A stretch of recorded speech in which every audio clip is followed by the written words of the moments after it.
नमस्कार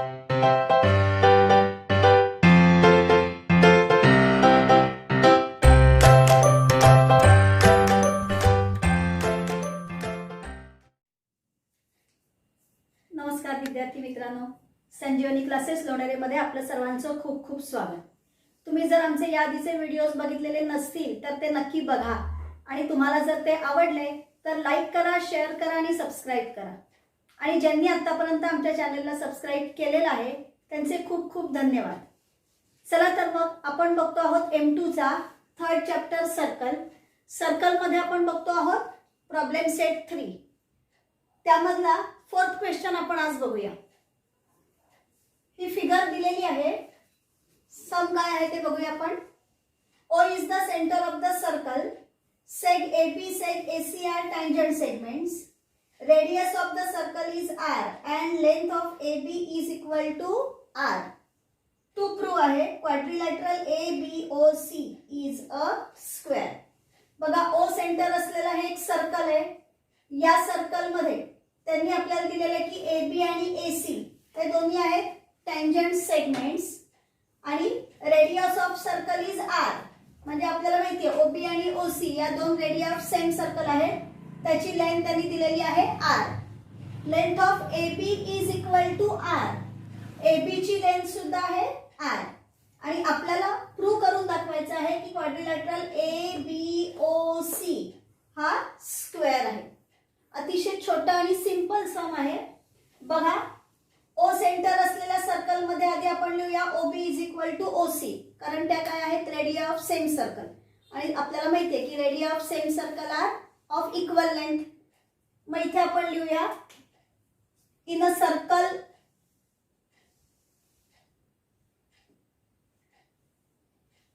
with centre O,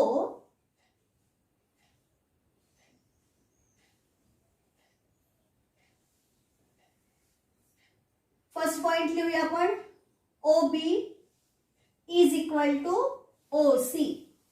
त्यांचं reason लिहूया आपण radii of same circle.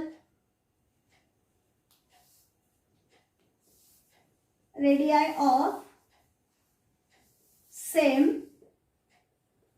Circle. आता त्यांनी आपल्याला radius is equal to R दिलेला आहे, म्हणजेच OB आणि OC इक्वल टू आपण लिहू शकतो R. Therefore, OB is equal to OC is equal to R. इथे लिहूया आपण गिवन. आता बघा AB आणि AC या त्यांनी सांगितलेल्या आहेत टँजंट सेगमेंट्स. पण या कशा टँजंट सेगमेंट्स आहेत? Tangent segment through exterior point of a circle. बरोबर ना? A हा या सर्कलचा एक्सटिरियर पॉइंट आहे आणि आपल्याला माहिती आहे की एक्सटिरियर पॉइंट मधून काढलेले टँजंट सेगमेंट्स कॉन्ग्रुएंट असतात. हा आहे टँजंट सेगमेंट थिअरम. म्हणून आता आपण इथे लिहूया AB is equal to AC. इथे लिहूया आपण tangent segment theorem.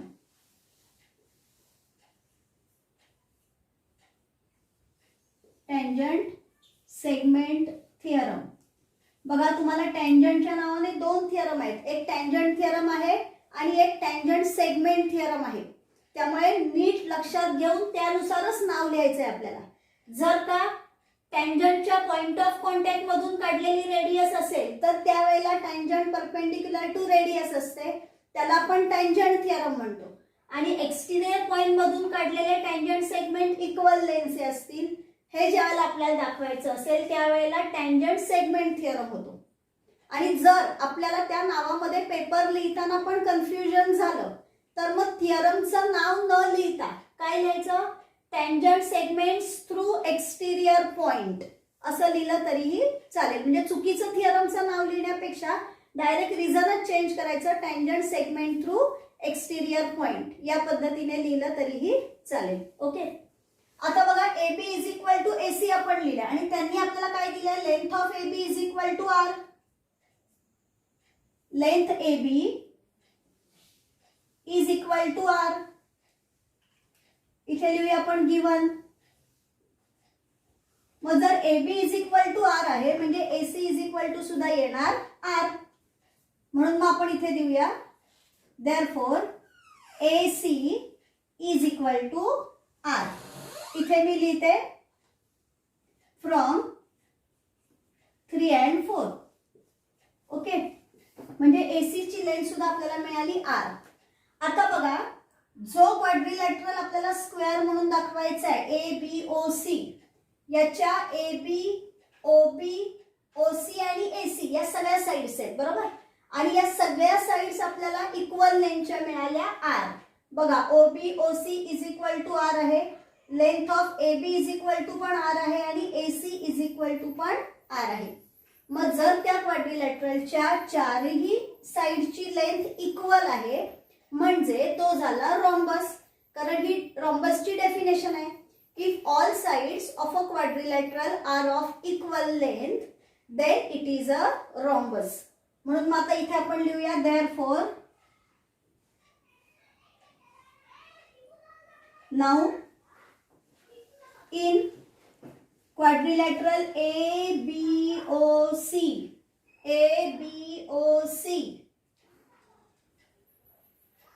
OB is equal to OC is equal to AB is equal to AC is equal to R. आपण लिहूया from 2, 4 and 5. From 2, 4 and 5. Therefore, quadrilateral ABOC जे नाव इथे आहे तेच आपण लिहूया. Quadrilateral ABOC is a rhombus. Reason लिहूया आपण. Definition of rhombus. Definition of rhombus. Okay, मग आता या रॉम्बस मध्ये बघा AB ही टेंजंट आहे या सर्कलची आणि OB he radius through point of contact आहे. म्हणजे टेंजंट थिअरमने B या ठिकाणी 90 डिग्रीचा अँगल होतो आपल्याला माहिती आहे. मग ते इथे आपण मेन्शन करूया. म्हणजे ABOC या रॉम्बस मध्ये आपल्याला हा अँगल मिळाला 90 डिग्रीचा. हा पण 90चा आहे, हा पण 90चा आहे. पण आपण फक्त एकच अँगल 90 डिग्रीचा सांगितला तरी सुद्धा सफिशियंट आहे. कारण रॉम्बस मध्ये जर एक अँगल 90 डिग्रीचा असेल तर तो असतो स्क्वेअर. येते लक्षात. म्हणून मग आता इथे आपण लिहूया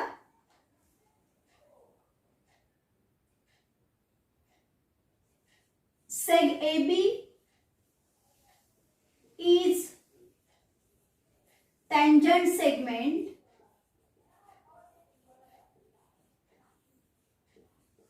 to the circle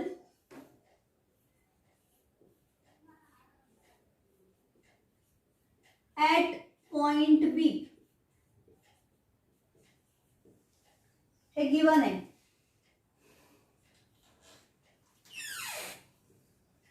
Seg OB is the radius through point of contact.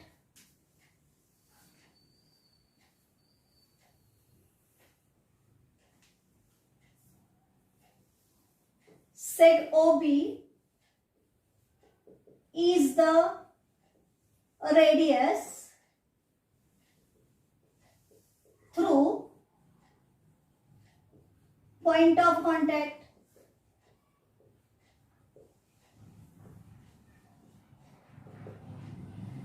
Therefore, seg AB is perpendicular to seg OB. याचा रिझन लिहूया आपण.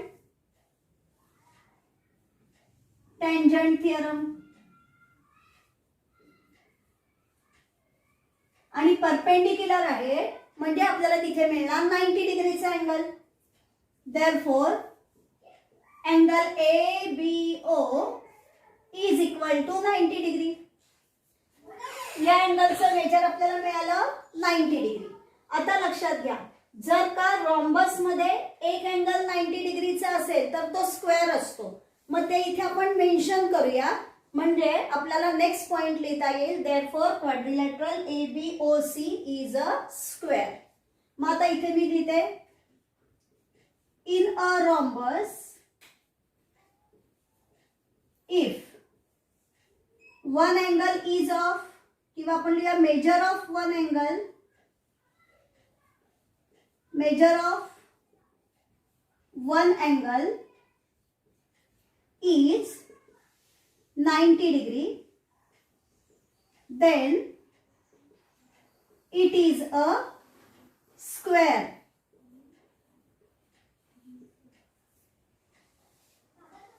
Therefore, quadrilateral ABOC is a square. कारण आपण इथे तो रॉम्बस म्हणून दाखवलेला आहे 7th पॉइंट मध्ये, आणि इथे आपण हा अँगल 90 डिग्रीचा दाखवलेला आहे. म्हणून इथे आपण लिहूया from 7, 11 and 12. 7, 11 and 12.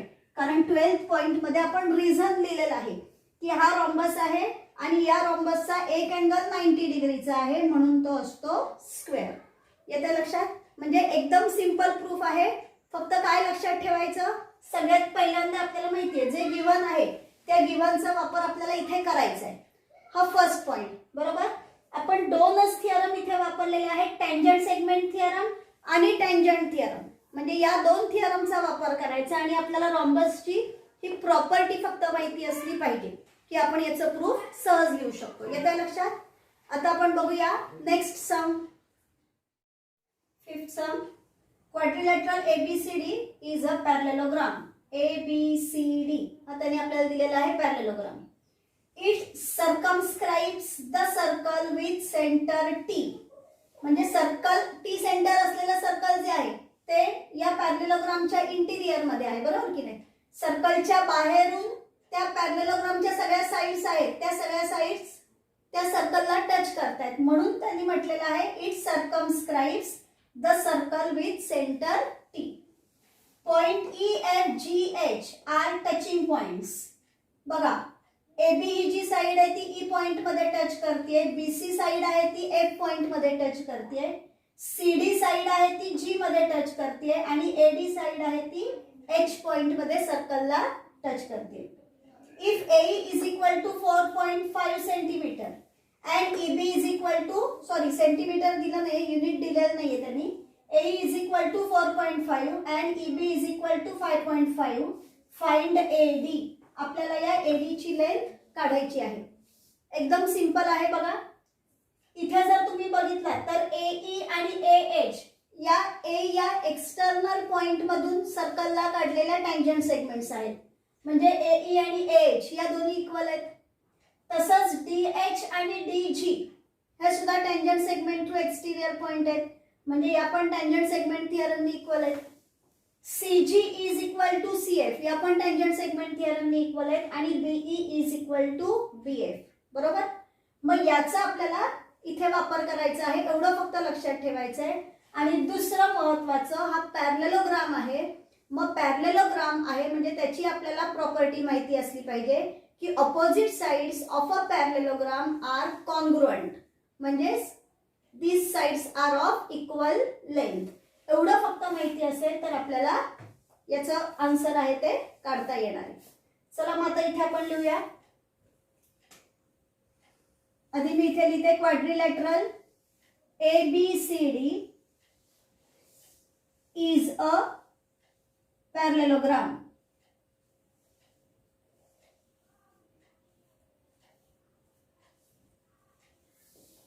Therefore, AB is equal to CD and AD is equal to BC.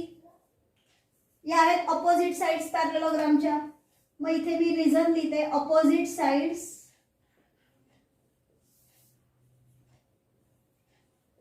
Of a parallelogram. Parallelogram साठी हे सिंबल वापरतात. ओके. आता इथे आपण लिहूया now AH is equal to AE, DH is equal to DG, BF is equal to BE and CF is equal to CG. हे सगळे आपण इथे लिहिलेले आहेत टँजंट सेगमेंटनी इक्वल, म्हणून इथे मी लिहिते tangent segment theorem. Tangent segment theorem. Okay, या थिअरमने हे सगळे इक्वल आले. आता बघा, हे ज्या वेळेला तुम्ही लिहाल ना त्यावेळेला थोडंसं जरा विचार करून लिहायचे. कारण का, आता मला यांची ॲडिशन करायची. मी ॲडिशन करणार आहे म्हटल्यानंतर जे लेफ्ट साईडला आहेत त्यांची ॲडिशन आपण लेफ्टला करणार आहोत आणि जे राईट साईडला आहेत त्यांची ॲडिशन आपण राईट साईडला करणार आहोत. मग ॲडिशन करताना आपल्याला काय मिळालं पाहिजे हे तुम्ही डोळ्यासमोर ठेवायचं की AH आणि DH, AH आणि DH या दोघांची ॲडिशन केली की आपल्याला इथे AD मिळालं पाहिजे आणि याच AD मध्ये ॲड करण्यासाठी BF आणि CF यांची ॲडिशन केली की आपल्याला BC मिळालं पाहिजे. हे लक्षात ठेवायचं आणि याप्रमाणे तुम्हाला हे लिहायचंय. आता DG is equal to DH लिहिलं म्हणजे तुमचं काही तिथे चुकलं असं नाही, पण मग नंतर ॲडिशन करताना तुमच्या ते लक्षात आलं तर मग पुन्हा तुम्हाला ते रिप्लेस करावं लागेल. मग ते करण्यापेक्षा लिहितानाच या पद्धतीने लक्षात ठेवायचं की AH आणि DH हे दोघं एका साईडला येतील बघायचं आणि BF आणि CF हे एका साईडला येतील या पद्धतीने बघायचं. मग आता इथे आपण लिहूया adding these points.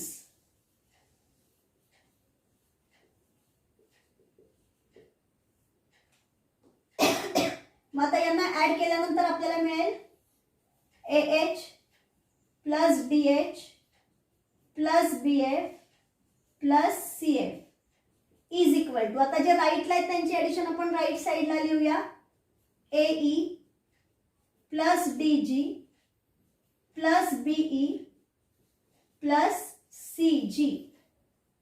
देअरफॉर आता बघा AH प्लस DH यांची ॲडिशन केल्यानंतर आपल्याला इथे कोण मिळतंय, AH आणि DH यांची ॲडिशन केल्यानंतर आपल्याला मिळणार आहे AD प्लस BF आणि CF, BF आणि CF यांची ॲडिशन केल्यानंतर आपल्याला मिळणार आहे BC इज इक्वल टू, आता बघा AE आणि BE, AE आणि BE यांची ॲडिशन केल्यानंतर आपल्याला मिळणार आहे AB, AB, AE आणि BE यांची ॲडिशन करते मी आणि DG आणि CG या दोघांची ॲडिशन करूया. DG आणि CG यांची ॲडिशन केल्यानंतर आपल्याला मिळणार आहे DC. आता या प्रकारे ॲडिशन आपण केव्हा करू शकतो की ज्या वेळेला पॉइंट्स कोलिनियर असतील त्याच वेळेला, म्हणजे एकाच लाईन वरती असतील त्यावेळेला. आणि म्हणून आपण इथे ॲडिशन केलंय. याच्या रिझन साठी आपण त्यांचा बिटवीननेस कसा आहे तो लिहूया, A dash H dash D, A dash H dash D, BC, BC साठी आपल्याला लिहावं लागेल B dash F dash C, AB, AB साठी लिहावं लागेल A dash E dash B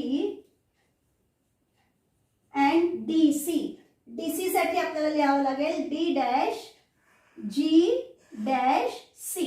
okay, आता बघा AD प्लस BC आपण घेतलेले आहे, म्हणजे AD आणि BC घेतलेले आहे. पण इथे बघा AD आणि BC हे दोन्ही इक्वल आहेत, हे आपण लिहिलेलं आहे. म्हणजे या BC च्या जागेवरती आपण AD ला लिहू शकतो. नेहमी लक्षात ठेवायचं यामध्ये की जर का आपण कोणतेही दोन साइड्स किंवा दोन अँगल्स आपण जर इक्वल दाखवलेले असतील तर ज्या स्टेपला आपल्याला गरज असेल त्या ठिकाणी आपण एकाच्या जागेवरती दुसऱ्याला रिप्लेस करू शकतो. म्हणजे इथे येईल आता AD plus AD is equal to, इथे पण मी AB ला आहे तसंच ठेवते आणि DC, DC म्हणजे CD, CD आणि AB हे दोन्ही इक्वल आहेत. म्हणजे या DC च्या जागेवरती पण आपण घेऊया AB. इथे मी लिहिते फ्रॉम 2. आता मी फक्त AD आणि AB असंच का रिप्लेस केलं? मी BC च्या इथे AD घेतले, त्याच्याऐवजी मी AD च्या इथे BC का नाही घेतलं? तुम्ही तसं घेतलं असतं तरी चाललं असतं, म्हणजे BC प्लस BC पण चाललं असतं आणि AB च्या इथे DC प्लस BC असं पण चाललं असतं. पण आपल्याकडे बघा AE आणि BE या दोघांची त्यांनी आपल्याला लेंथ दिली, म्हणजे त्यावरून आपण ABचं मेजर काढू शकणार आहोत आणि आपल्याला ADचं मेजर काढायचंय. म्हणून आपण इथे AD आणि AB हे दोन्ही कसे येतील हे पाहिलं. ओके, मग आता AD प्लस AD येणार आहे 2AD आणि AB प्लस AB येणार आहे 2AB. 2 कॅन्सल झाले, म्हणजे आता इथे आपल्याला मिळालं AD is equal to AB, म्हणजे AD आणि AB हे दोन्ही इक्वल आहेत हे आपल्याला मिळालं. मग आता आपण AB ची लेंथ काढूया आणि जी AB ची लेंथ येईल तीच AD ची लेंथ येणार आहे. मग आता इथे मी लिहिते now AE is equal to 4.5 and BE is equal to 5.5 is equal to 5.5 given आहे. ओके, आता मी या साइडला हे सम रफ करते आणि इथे लिहिते. Okay,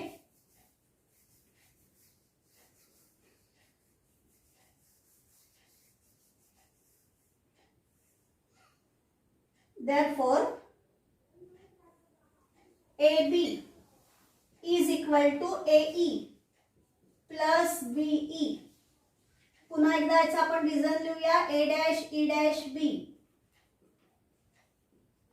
Therefore AB is equal to AE ची लेंथ आहे 4.5 आणि BE ची आहे 5.5. दोघांची ऍडिशन येणार आहे AB is equal to 10. AB आपल्याला मिळालं 10, इथे मी लिहिते 9 पॉइंट. ओके, मग AB ची लेंथ 10 मिळालेली आहे आणि आपण AD आणि AB दोन्ही इक्वल घेतलेले आहे. Therefore AD is equal to 10 from 8 and 9.